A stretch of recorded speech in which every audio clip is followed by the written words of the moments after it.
Saludos mis queridos amigos y hermanos del mundo hispano. Le habla Carlos de Aponte de la continuación de la Iglesia de Dios.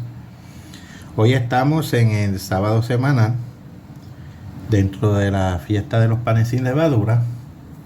Y hoy quiero abordar el tema ¿qué es el pecado? ¿Ustedes creen que saben lo que es el pecado?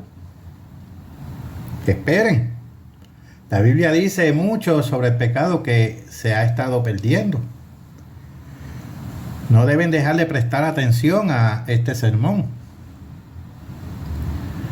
Mucho vemos y escuchamos hoy de predicadores en diferentes medios de comunicación que hablan sobre Jesús y enseñan que para obtener la salvación solo tienes que creer y será salvo usted y su casa, pero no enseñan la verdad de Dios y enseñan que no hay que obedecer la ley de Dios porque la ley dice que fue abolida. ¿Abolida por quién? Y ni tan siquiera enseñan qué es el pecado y sus consecuencias. ¿Saben ustedes lo que es el pecado? ¿Están seguros ustedes, hermanos, de que saben qué es el pecado? ¿Se dan cuenta de cuán amplio, cuán gigantesco y espantoso es el pecado? La mayoría de ustedes ya conocen la principal definición bíblica del pecado. Demos un repaso de esta definición, por favor. Pasemos a Primera de Juan, capítulo 3, versículo 4, de la versión Reina Valera de 1960. Primera de Juan, capítulo 3, versículo 4. Todo aquel que comete pecado infringe también la ley, pues el pecado es infracción de la ley. Ahora leamos esto de la versión traducción en lenguaje actual. Todo el que peca desobedece la ley de Dios, porque el pecado consiste en desobedecer a Dios. Pero eso no es todo lo que la Biblia dice acerca del pecado. ¿Sabían ustedes que la Biblia define el pecado de muchas maneras? La Biblia describe y define la violación de la ley en varias docenas de maneras. El tema del pecado llega a ser 50 veces gigantesco, amplio y feo. Si estudian la palabra de Dios, se quedarán asombrados. ¿Y sabían que todos los pecados se dividen en 3 tipos de categorías? El pecado es una trinidad. Vayamos a Primera de Juan, capítulo 2, versículos 15 y 16, por favor. Primera de Juan, capítulo 2, versículos 15 y 16. No améis al mundo ni las cosas que están en el mundo. Si alguno ama al mundo, aquí la palabra mundo es una palabra griega que se denota cosmos, que significa sociedad, camino de vida. El amor del Padre no está en él, porque todo lo que hay en el mundo, el cosmos, los deseos de la carne, los deseos de los ojos y la vanagloria de la vida no proviene del Padre, sino del mundo. ¿Aman ustedes su forma de vida? ¿Su manera de hacer las cosas? Si es así, Dios le dice a ustedes que aman a este mundo. Continuando en el versículo 17, y el mundo pasa y sus deseos, pero el que hace la voluntad de Dios permanece para siempre. Y este mundo está pereciendo, o como en el griego puede ser traducido, destruyéndose, como dice en la versión inglesa de la Biblia King James. Pasa, se desvanece, debes abandonar tu camino o ustedes también perecerán. Ahora noten que Juan divide cada cosa en el mundo en 3 clases o categorías. El versículo 16, 3 divisiones. La número 1, los deseos de la carne. Esta lujuria particular es esa atracción, anhelo, la poderosa tentación de satisfacer y complacer al cuerpo. Recuerden, la lujuria es un deseo ilegal de satisfacer, no solo el normal, lícito deseo de estar cómodo. Dios quiere que estemos cómodos, que prosperemos y que estemos en buena salud. Veamos eso en 3 de Juan 2. Amado, yo deseo que tú seas prosperado en todas las cosas, que tengas salud, así como prospera tu alma. Ahora, la segunda que enumera el apóstol Juan, los deseos de los ojos. Aquí está otro deseo ilegal, pero esta vez a través de los ojos. Nuestros ojos se enfocan en cosas que no nos pertenecen.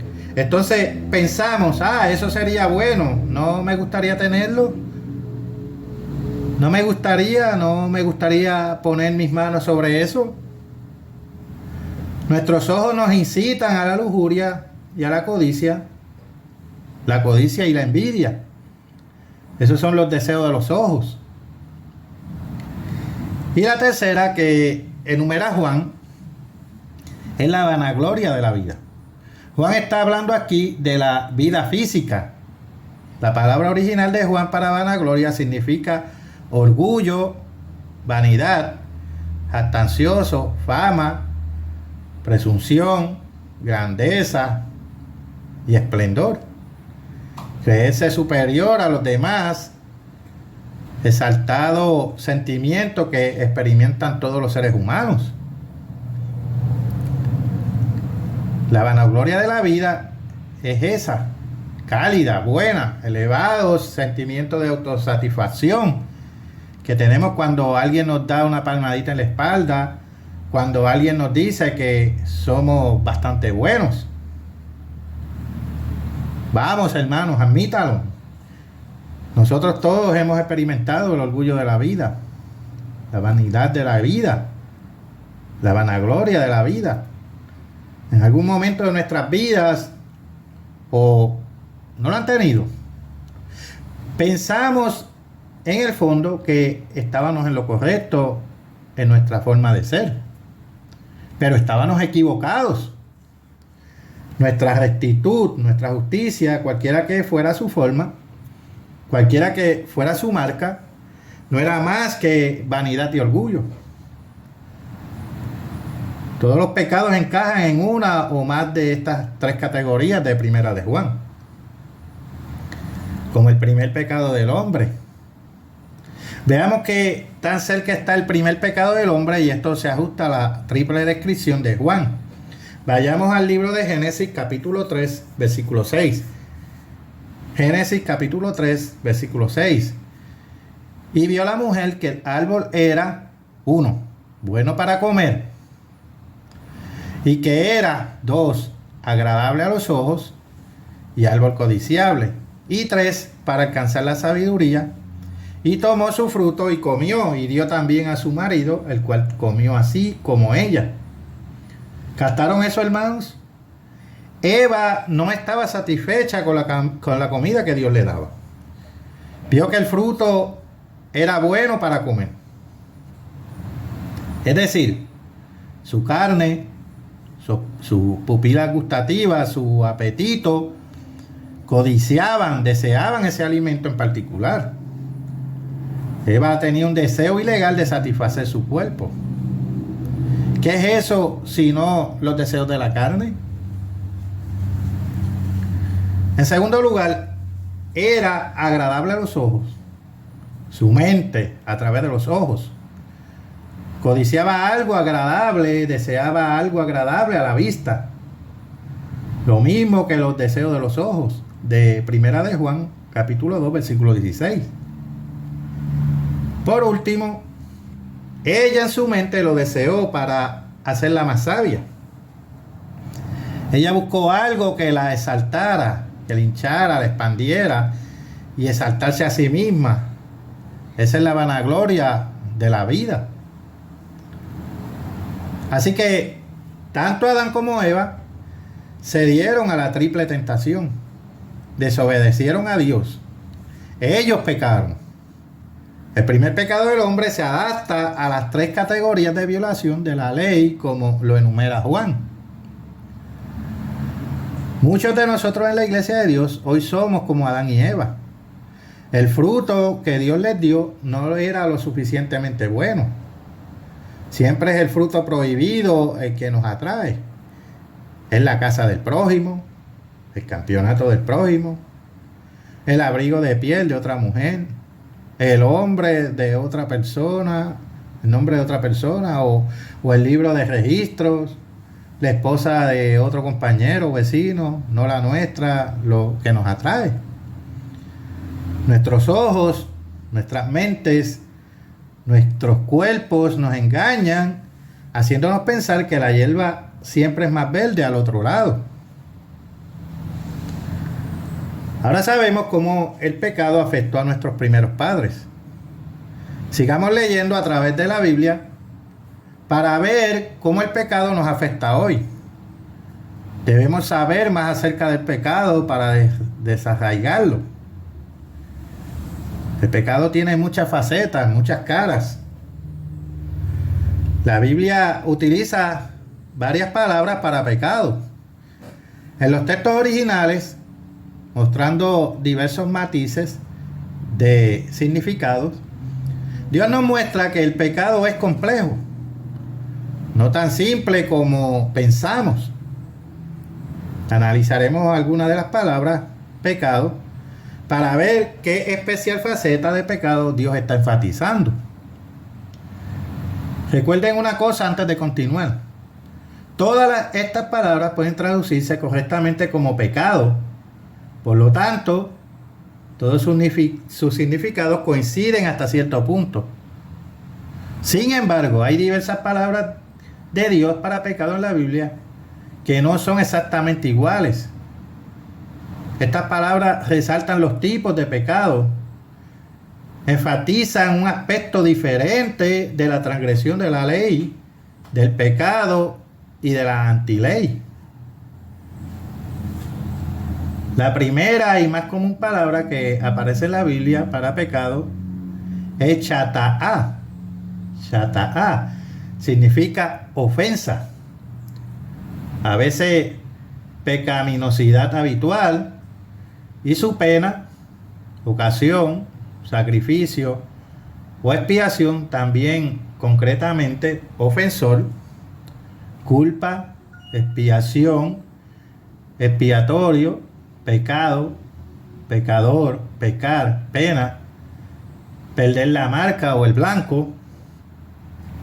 Aquí está el punto para nosotros, hermanos. No dar en el blanco. No es necesariamente el hábito de pecar. Si usted pierde el blanco en la vida cristiana diaria, no es necesariamente porque usted es un pecador practicante.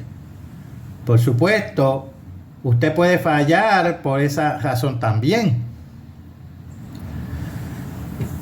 A menudo fallamos no porque queramos pecar, no porque aborrezcamos a Dios en nuestra mente consciente, sino porque incluso aunque estamos apuntando al blanco, no somos capaces de dar en el blanco.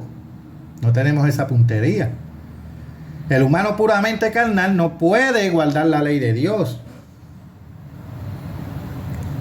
Pero la mayoría de nosotros no queremos dar en el blanco. Tener esa puntería. ¿No deseamos la mayoría de nosotros servir a Dios? Si es así, ese es el Espíritu de Dios en nosotros. El deseo de servir a Dios, el deseo de vivir rectamente, no viene de nuestras buenas mentes carnales. No hay tal cosa como una mente carnal buena. Necesitamos despertar. Extrañamos el blanco porque no queremos pegarle. Bastante duro o totalmente certero, porque no practicamos golpeándolo lo suficiente, porque no lo hacemos porque no tenemos suficiente ayuda de Dios, necesitamos darnos cuenta de que no estamos a la altura del blanco. Somos inadaptados por naturaleza.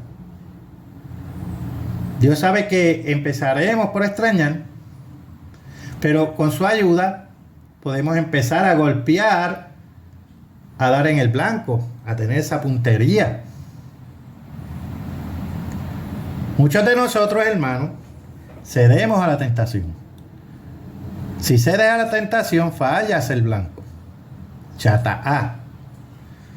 Noten lo que dijo David cuando cometió adulterio con Betsabé. Pasemos al libro de los Salmos, capítulo 51, versículo 4. Contra ti solo he pecado. Aquí la palabra chata A. Y he hecho lo malo delante de tus ojos. David se había permitido a sí mismo ir a la deriva, lejos de Dios, y la tentación llegó a él. Dios le dijo a Caín que el pecado, chata A, trataría de derribarlo totalmente. Las palabras de Dios a Caín se aplican a toda la raza humana. Veamos eso en el libro de Génesis, capítulo 4, versículo 7. Y si bien hiciereis, no serás enaltecido. Y si no hicieres bien, o sea, si desobedeces, el pecado está a la puerta. Con todo esto, a ti te será su deseo, y tú te enseñorearás de él. La versión Nueva Biblia Viva aclara la última parte de este versículo diciendo en efecto: el pecado, como una fiera, está listo a lanzarse sobre ti y destruirte. Sin embargo, tú puedes dominarlo. Debemos resistir la tentación. No debemos ceder. Debemos esforzarnos, hermanos, por dar siempre en el blanco, tener esa puntería. Es su deber y el mío. Vayamos por favor al libro de Jeremías, capítulo 51, versículo 5. Jeremías, capítulo 51, versículo 5. Porque Israel y Judá no han enviudado de su Dios, el Eterno del Ejército, aunque su tierra fue llena de pecado contra el Santo de Israel. Esto dice que toda la tierra de Israel está llena de pecado. La palabra hebrea para pecado es asham, que significa negligencia en la conducta o falta al deber, a veces por ignorancia. ¿Es usted culpable? ¿Realmente usted produce en su trabajo? ¿Ustedes, hombres, producen un trabajo pobre? Ustedes, los maquinistas, los delineantes, los ingenieros de diseño, los encargados de las estaciones de servicio de gasolina, los granjeros, los conductores de autobuses y camiones, los operadores de ascensores, trabajadores de todo tipo, realizan un trabajo mal hecho, descuidado o mediocre.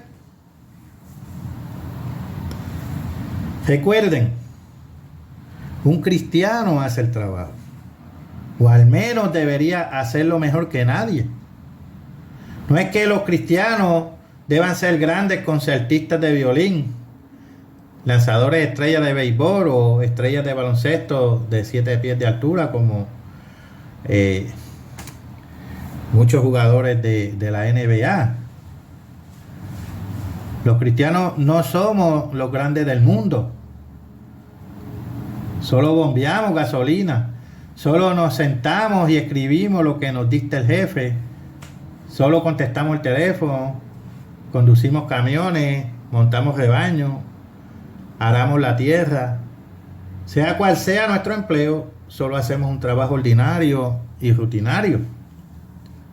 Pero debemos hacerlo bien y lo mejor. Dios dice que no tienes tanta habilidad como el siguiente hombre, que no puedes hacerlo tan bien como él.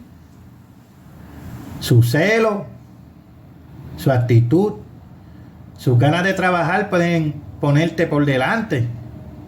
Recuerden que compites contra ti mismo, no contra el otro. ¿Qué le parece el fraude salarial? ¿Ponchan un poco antes de su tiempo? ¿Antes o a la hora de salir? ¿O antes de empezar a trabajar? ¿Hacen ustedes el trabajo como les gustaría hacerlo para ustedes mismos, para Cristo? ¿Qué hay de ustedes, mujeres? ¿Mantienen sus hogares descuidados? ¿Viven con un baño sucio o una cocina desordenada? ¿Está usted realmente produciendo como esposa o está fallando en tu deber vergonzosamente? ¿Algo o nada? Otra palabra muy común en el Antiguo Testamento para pecado es Abén. Nada, vanidad. Nada, vanidad, vacío, muy a menudo relacionado con la idolatría. Un ídolo es nada y vanidad. Recuerden, un ídolo es cualquier cosa en tu mente superior a Dios o cualquier cosa que amen más que a Dios. Ahora vamos a ir al libro de Primera de Samuel, capítulo 15, versículos 22 y 23, comenzando del versículo 22. Y Samuel dijo: se complace el Eterno tanto en los holocaustos y víctimas como en que se obedezca a las palabras del Eterno. Ciertamente el obedecer es mejor que los sacrificios y prestar atención que la grosura de los carneros. Porque como pecado de adivinación es la rebelión, y como ídolos e idolatría la obstinación. Por cuanto tú desechaste la palabra del Eterno, Él también te ha desechado para que no seas rey. Abén, esta palabra aparece en la frase: la obstinación es como la iniquidad, Cabén. Y la idolatría. La Biblia dice que es terquedad, que es vanidad y una forma de idolatría. Noten cómo el concepto de idolatría, pecado de tipo Abén, ayuda a explicar Isaías capítulo 1 versículo 13. No me traigáis más vana ofrenda, el incienso me es abominación, luna nueva y el día de reposo, el convocar asambleas, no lo puedo sufrir. Abén, son iniquidad vuestras fiestas solemnes. ¿Recuerdan la famosa reprimenda de Cristo a los falsos ministros en su Sermón del Monte? Quizás no sabían que parte de su condena es una cita del Antiguo Testamento. Vayamos al libro de los Salmos. Salmos capítulo 6, versículo 8. Apartaos de mí, todos los hacedores de iniquidad. Abén, en hebreo, citado en el Salmo 6, versículo 8, los falsos ministros siguen trabajando la idolatría, que es Abén, en sus vidas hoy en día. ¿Ustedes siguen siendo testarudos, obstinados? ¿O es su marca particular vanidad, idolatría personal? ¿Ha observado alguna vez usted a las mujeres que leen revistas feministas o a las mujeres que hoy parece gustarle el aspecto de 12 pulgadas de ancho? Dicen las mujeres mientras escudriñan celosamente a las modelos vestidas en trajes de saco. Sin embargo, los hombres dirán: sí, las mujeres de todas las cosas extrañas tienen celos de otras mujeres. Les encanta copiar a otras mujeres. Ellas quieren saber qué lleva puesto Jennifer López o lo que lleva puesto Kim Kardashian o Shakira o alguna otra famosa. Y eso es vanidad. Vanidad de vestidos. Pasa por los globos oculares, pasa detrás de los ojos, se mete dentro de la mente e infla el cerebro con grande inflamación. Rosadas nubes hinchadas de vanidad. Nada. Amén. Muchos otros pecados comunes vienen bajo Abén. Alardear de nuestros hijos, frivolidad o tonterías, etc. Pero pasemos a la siguiente palabra, recordando una cosa: o usted heredará todo. Eso es algo. O nada. Abén. Eso es pecado. Excentricidad. La vanidad no es todo lo que está mal en nuestra sociedad. Satanás está tergiversando todo lo que él puede. Locas, raras, extravagantes, fuera de lo común, perversa. Eso describe a nuestra sociedad. Abón significa exactamente eso, perversa o perverso. El significado de la raíz de esta palabra es estar doblado, estar torcido fuera de lugar. ¿Qué hay de nuestra música moderna? ¿Han escuchado algunos de los extraños y extravagantes, sí, diabólicos ruidos modernos? Parece que el objetivo de los compositores modernos es hacer chocar y discordar tantas notas como sea posible. ¿Qué me dicen de la música moderna, de estos grupos raros y traperos y raperos, y los bailes que los acompañan, lo que ellos hacen, el perreo y esas cosas así por el estilo? Algunos son inofensivos, otros no tanto, pero todos están fuera de lo común, y otros son escandalosamente ofensivos. Si tienen la oportunidad, comparen estos bailes modernos con algunos de los reportajes y noticiarios que muestran danzas tribales, paganas, africanas. Les sorprenderá la similitud. Dios sabía que esta última generación retorcería las leyes naturales y la belleza natural para un uso equivocado. Y es por eso que Él inspiró la palabra Abón para describir nuestros pecados de hoy. Por favor, ahora veamos otra escritura aquí. Vayamos al libro de Jeremías, capítulo 16, versículo 10 al 13. Y acontecerá que cuando anunciéis a este pueblo todas estas cosas, te dirán ellos: ¿por qué anuncia el Eterno contra nosotros todo este mal tan grande? Aquí aplica Abón. ¿Qué maldad es la nuestra o qué pecado? Y aquí en esta aplica Chatá. Es el nuestro que hemos cometido contra el Eterno nuestro Dios. Entonces les dirás: porque vuestros padres me dejaron, dice el Eterno, y anduvieron en pos de dioses ajenos, y los sirvieron, y ante ellos se postraron, y me dejaron a mí, y no guardaron mi ley. Y vosotros habéis hecho peor que vuestros padres, porque he aquí que vosotros camináis cada uno tras la imaginación de su malvado corazón, no oyéndome a mí. Por tanto, yo os arrojaré de esta tierra a una tierra que ni vosotros ni vuestros padres habéis conocido. Y allá serviréis a dioses ajenos de día y de noche, porque no os mostraré clemencia. El cautiverio nacional va a venir sobre los Estados Unidos a causa de la violación de la ley, debido a Abón, a la perversión.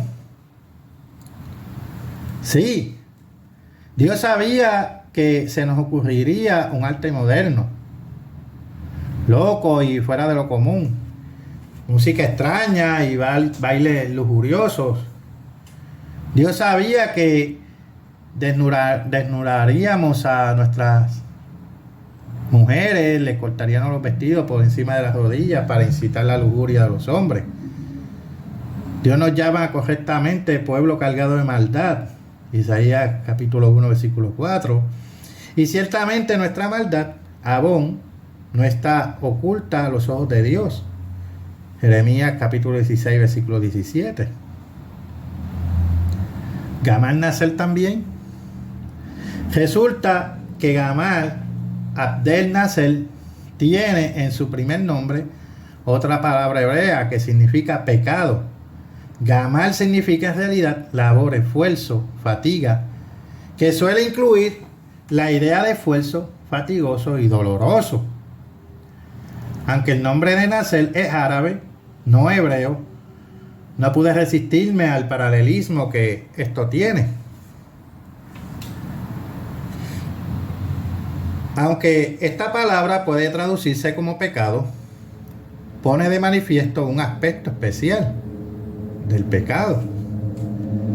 El pecado no es delicioso ni dulce. Los resultados del pecado siempre traen infelicidad dolorosa, agonizante y fatigosa. Imagínense cuánto trabaja un jugador solo para ganar dinero rápido.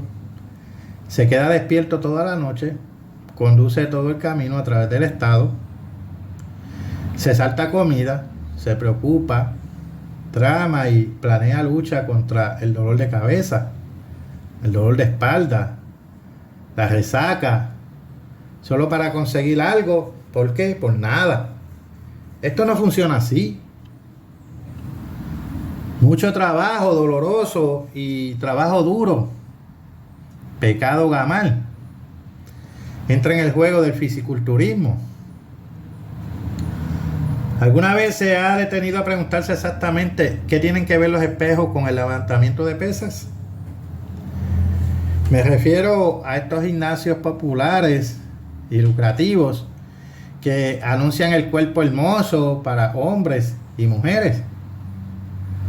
Sabemos para qué sirven las barras, para qué sirven los discos de hierro, las pesas, las poleas, las máquinas de remo, etcétera, pero ¿y los espejos? Los espejos son una parte esencial de los aparatos de crear músculos. Los espejos están ahí para que uno pueda verse a sí mismo. Por eso un fisiculturista no puede caminar normalmente.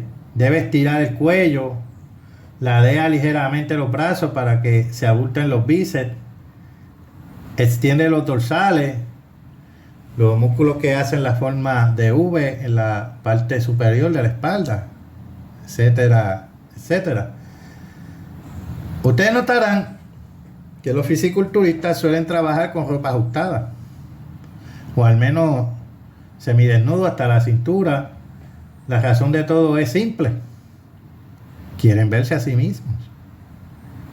Tienen que aumentar su vanidad, el orgullo de la vida física, y todo el trabajo y el esfuerzo que realizan se convierte en gamal, es decir, en pecado, siempre que sea con un propósito vano.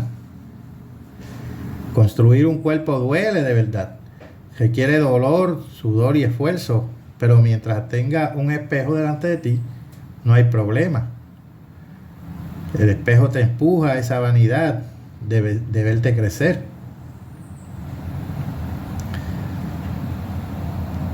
El trabajo que implica hacer trampa es fenomenal.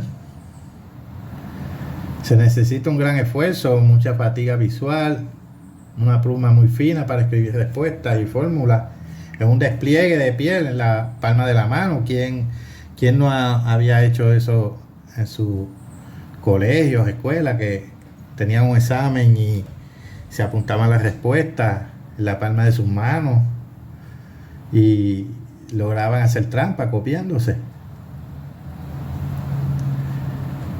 Deténgase a preguntarse cuánto esfuerzo ustedes están poniendo solo para eludir la ley.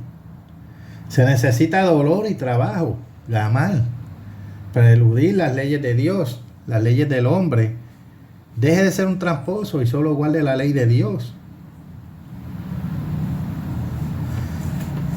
Bueno, como el oro, como antes se decía, érase una vez que los hombres solían mantener su palabra. Esto suena como un cuento de hadas, ¿no es así? Ahora, un cuento de hadas porque hoy en día tan pocos hombres cumplen su palabra. Si eres desleal, infiel, pérfido o hipócrita, estás pecando. Estás ma'alim. Ma'al es una palabra hebrea que significa actuar a traición, de manera encubierta o fraudulenta. Esta palabra se usa para el adulterio, que es una forma de deslealtad y deshonestidad, y el adulterio llena nuestra nación. Los cautivos que regresaron de Babilonia bajo Esdras habían transgredido mal al tomar sus esposas extrañas y así actuar traicionera y pérfidamente contra Dios Todopoderoso, como dice en Esdras capítulo 10, versículo 10. Puede que no seas adúltero, pero ¿hasta qué punto es buena tu palabra? ¿Debería ser buena como el oro? Se supone que los cristianos deben dar tanta importancia a su palabra como para volver a los viejos tiempos de érase una vez. ¿Estás dispuesto a sufrir para cumplir tu palabra? Dios lo está. La palabra de Dios nunca falla. Tus testimonios son muy firmes. Salmo capítulo 93, versículo 5. Pregúntense, ¿cuál leal es usted a la obra de Dios? ¿Es leal solo mientras le conviene? ¿O está usted como David lo estaba, dispuesto a hacerse daño a sí mismo, a sufrir pérdidas, a sacrificar lo que sea, antes que ver cómo la obra sufre pérdidas? Y ante el juez y los magistrados, ¿qué tal ante la policía, la profesión médica o el jefe? Si usted es leal, Dios le recompensará. Si usted no es leal, es un pecador, es culpable de mal. Ahora pasemos a 2 de Crónicas, capítulo 26, versículos 16 y 18. Mas cuando ya era fuerte, su corazón se enalteció para su ruina, porque se rebeló contra el Eterno su Dios, entrando en el templo del Eterno para quemar incienso en el altar del incienso. Y se pusieron contra el rey Usías y le dijeron: no te corresponde a ti, oh Usías, el quemar el incienso al Eterno, sino a los sacerdotes, hijos de Aarón, que son consagrados para quemarlo. Sal del santuario, porque has prevaricado, y no te será para gloria delante del Eterno Dios. Cuando el rey Usías salió de su cargo y trató de ganarse el favor de Dios, quemando incienso, Azarías y los sacerdotes condenaron a Usías por traición, infidelidad y lealtad, diciéndole: porque has prevaricado, o sea, mal. Otro pecado común que entra dentro de esta categoría es la picardía y el hurto. ¿Has roto todos sus hábitos de hurto? Debes entrenar a tus hijos contra ese vicio también.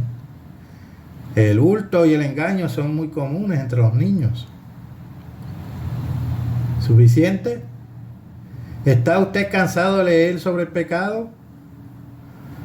¿Lo ha tenido suficiente? Dios ha tenido suficiente. Dios está harto de pecado. Cristo está ocupado preparando un mundo nuevo que acabará gradualmente con el pecado. Bien, ahora Cristo está purgando el pecado de la iglesia. Usted necesita leer aún más acerca de los muchos lados del pecado catalogados en la Biblia. Ahora tiene mucho en lo que trabajar.